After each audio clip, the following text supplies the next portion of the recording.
On the day, as always, welcome to World's Cooldown. I am Freak Azales on the far side. In the middle, the one and only Spawn. How you doing? I never doubted him, Freak. Not for one moment. I didn't think, not even close, baby. That was a good game from FunPlus Phoenix in the end. Yeah, honestly, my pick'ems are fairly safe. I had FPX number 1. The one I tweeted out had Splice at number 2. The one I actually chose was Splice at number 3. So not perfect. How many you got going? I only have the one tweet, so okay. You know we're going to that one. That's the one you got to go with. Yeah. Okay. No one can prove otherwise unless they have the celebrity pick'ems on the website like the other years. Regardless, though, I mean, an incredible day. Splice 3-0 to get into this tiebreaker. Sadly, couldn't finish the day, but like that is still an awesome performance and a great showing. Yeah, absolutely is. And I think that when I came into yesterday's show, I was actually saying that there's a lot of positive. Well, not yesterday. There was a day off. Day before, there was a lot of positives for the young Splice lineup, and all they needed was that one play, that one moment, that one day to be able to push it in. And I think that what we saw today is that momentum in League of Legends at Worlds is still a major factor when you play all your games on a single day.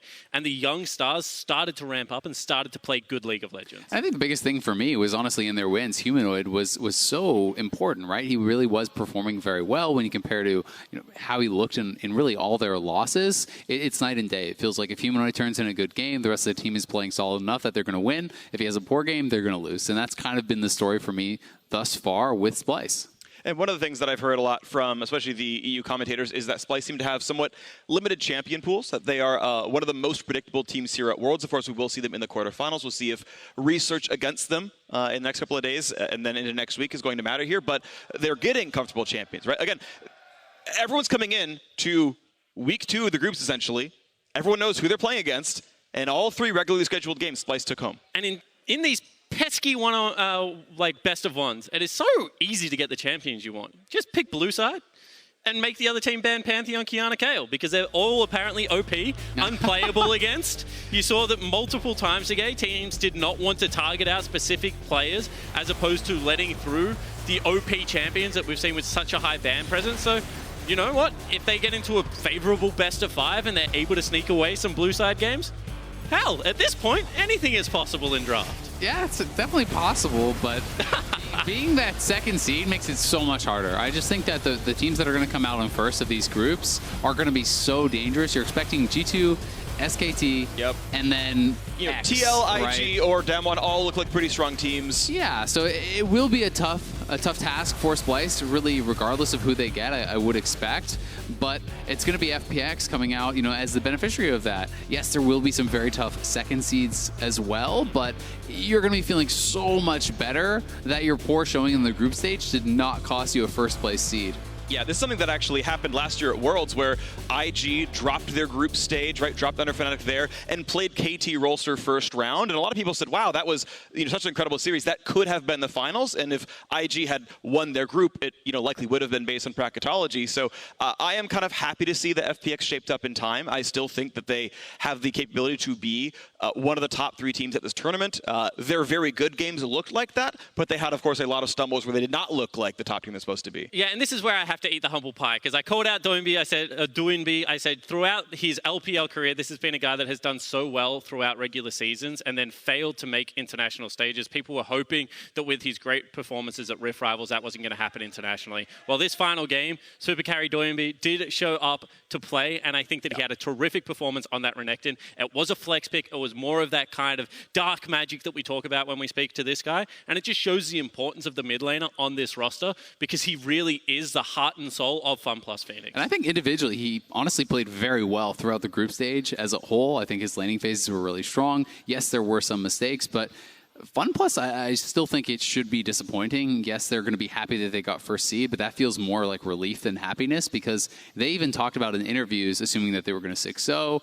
Their stock has certainly fallen a lot. Yeah, you got first in your group, but a lot of people that I've talked to, the casters and analysts coming into this event, peg this as the worst group in World's history, if not at least one of the handful of worst groups that we have seen as far as skill level. So you're expecting to dominate a group like that if you're supposed to be a World's contender. And they went 4-2. They were a game away from being eliminated against a team that had beaten the first time around. And some of their wins weren't clean either. Sure. They went 5-2, Freak. They went 5-2. Yes, the regularly scheduled went 4-2. They did win the tiebreaker. Yes, 5-2 is the real record. Either way, we're going to hear from more from Doinb from FunPlus Phoenix. Thank you very much, guys. Laure here, Fun Plus Phoenix just took the first seed of Group B. Congratulations, Doinb. You didn't have the easiest road, and you came here at Worlds as favorites.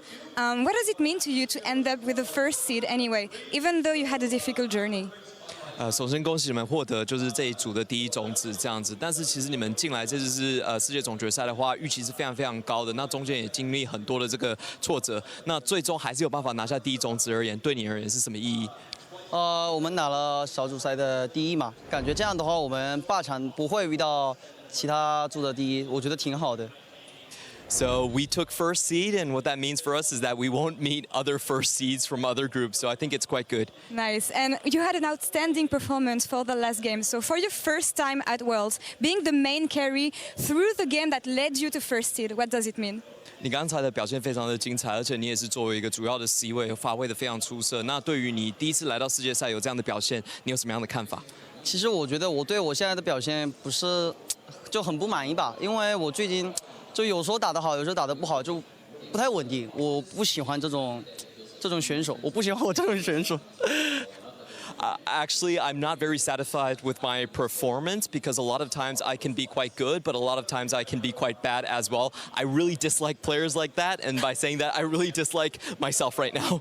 All right, so tell me then, what do you need to do to stop being a coin flip player, if you feel like it? 那你要怎么样才会不是一个丢硬币选手？你什么？你要怎么样才不会是一个丢硬币选手？这个我也不知道。I don't really know how. We'll see how it develops through quarterfinals now. Splice beat you on the first time. What did you change in the way you approached the game to beat them on the second round? 那第一次的话 ，Splice 其实是击败你们的。那第二次对战他们，你们改变了什么，可以拿到胜利？就很简单，不选混子。It's very simple. I just don't pick champions that are passive and do nothing. Sounds simple indeed. Now, moving forward, what did you learn from group stage? Because you said you made many mistakes, you were not happy with your performance. So, what did you learn in group stage that will lead you to victory in the future? 你觉得你在小组赛有学到什么，可以让你在未来取得更多胜利？就小组赛学到了，也就一个吧。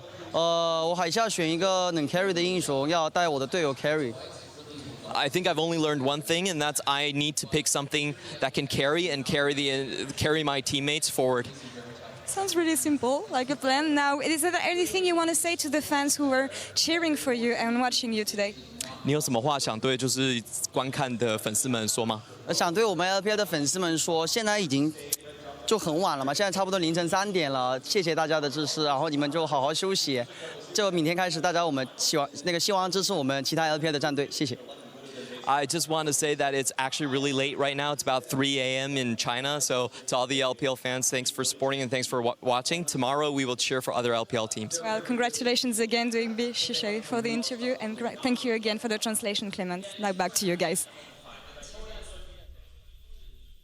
Thank you very much. So to recap how today went, Fun plus Phoenix and Splice are the top seeds out of the group. They advanced to the quarterfinals. Of course, that does mean that J Team and GAM esports are gone. They are finished. Worlds 2019 is over for those two squads. Maybe predicted for some, maybe not for others. We can see there are still teams to await them, of course, as we can look at the rest of the groups here. Yeah, I'm most excited, looking towards tomorrow about this kind of battle for Group A, right? We have G2, clearly the heavy favorites to get out in first, but Griffin and Cloud9 were relatively close. Even HKA did have some close games in that group. So I think a lot to be decided, especially when you look at how Splice's group ended up versus how it started. Still anyone's game. Yeah, absolutely. If you had told me at the start of the day that the 1 and 2 then Splice would end the day 4 and 3 in coming out in the second seed, I would be pretty shocked at that. And I think that the thing I'm most interested in taking away is how the ability to play fast, and we saw that a couple of times today, will actually influence some of the other groups, because we thought this was going to be a scaling meta. We thought we'll in for the long haul with some long days. However, tiebreakers aside, it does seem to be speeding up a little bit at the moment. Yeah, Aggression seems to be doing a whole lot more. So to kind of talk about that point, sort of final thoughts on both GAM esports and J Team. This will be probably the last time we talk about them on the broadcast. What do you think?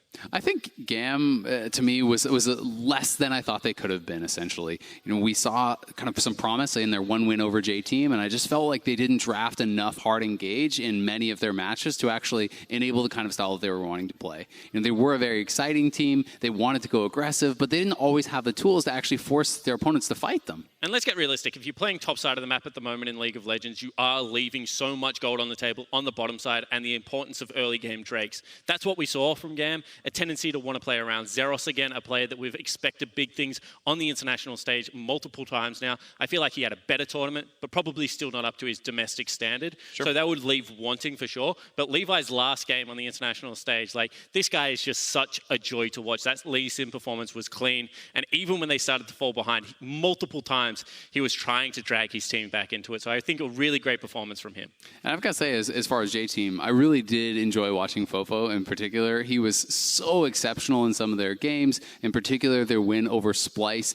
In the previous days, he was so good to watch on that LeBlanc. Yeah, absolutely. And I think that there is some players that are stepping up to join him now. I think that Rest had a pretty good performance. He had a couple of really nice game-playing games in there. I think Koala as well had some moments. So I think that, with J Team coming into the world stage, it was the Fofo show and everyone playing around that. I think that they do have multiple players to now play around, and I hope to see them once again come back, because this is a player that has been trying for so long to get to the world stage, and he would have felt like he was so close to achieving his goal of pushing LMS back into that relevancy. And on the GAM esports side, I actually thought Lil V had a really good performance as well, some really, really strong performances. But otherwise, we're going to talk about Group A, which takes to the Rift tomorrow, and it starts with a huge matchup, Griffin versus Cloud9. This is much like the Splice one from today. I feel like if Griffin wins, C9 are almost always eliminated. There's a slim chance through. It really does set the tone for the group, and I just want to see if Cloud9 is able to right some of the wrongs that they've had in these previous days, because even in their one win, it was not super impressive. They seem to have really struggled how they're playing around side lanes, and I'm so curious, are we going to see Sven Skaren coming back in? He was the LCS MVP, and he's nowhere to be seen. So, with things not going as well, can he come back in? Can he right that ship? Yeah, I completely agree with you there. And I think that I also would like to see Sneaky back on in Marksman. What I've seen is that when teams aren't used to playing around Marksman, it doesn't matter about your individual proficiency on the pick. It's about the consistent threat. So the Heimer did do it for me, because that is still consistent damage, still allows you to set up around Baron. But any of these other mages, maybe aside from Cassiopeia as well, just warps the game state of how you have to play. And Cloud9 for so long has played around their star 80 carry player. So I think that they need to go back towards that style. And of course, we spent most of our time talking about C9. G2, by the way, they're going 6-0. That's all I should say. They're doing great. So if you missed any of today's action, be sure to tune in for our rebroadcast starting in just a few minutes. That's going to do it for us here. G2 going 6-0. Cloud9 going to fight Griffin for the second spot. Maybe something else happens, but that's going to do it for us here today in Berlin. I agree. We all agree I'm the smart one here. That's all from us. Thank you very much for watching. We'll be back tomorrow for more Worlds 2019. Whew. Cover your wounds, but underneath them a million voices in your head that whisper, stop now. Maybe they can stop this from happening. Now has to retreat here. The rest of the team pulling out. Zeros running away, but LWX just gets to walk through the entire team. Zin gonna get the setup. The Gragas grabs the kill. That's gonna be 2. LWX uncontested on the backside, doing so much damage. Coming. Doinb on the side. That's gonna be a 3-man knockup. It's everything you want. An unstoppable force. The double jump, he can fish for it. Vizichachi just gonna bounce right in. Lands it on 2, and Splice now trying to clean up the fight, desperate to get something back. But both the carries know one going down. Fofo is dead. It's all eyes on Little B, but it's just not gonna be enough. Desire to pull through the feathers. He cannot do it in the end.